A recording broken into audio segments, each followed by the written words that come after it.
আসসালামু আলাইকুম এভরিওয়ান। আশা করছি সবাই ভালো আছেন। আলহামদুলিল্লাহ আমিও ভালো আছি।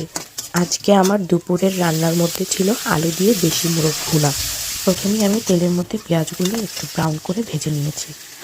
তার মধ্যে দিয়ে দিচ্ছি আদা বাটা, রসুন বাটা, হলুদ গুঁড়ো, মরিচ গুঁড়ো, জিরার গুঁড়ো, গরম মশলা, পরিমাণ মতো লবণ।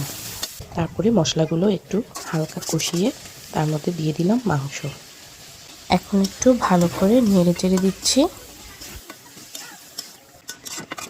মাংসগুলো কিছুক্ষণ কষিয়ে পানি দিয়ে ঢাকনা দিয়ে ঢেকে দিলাম।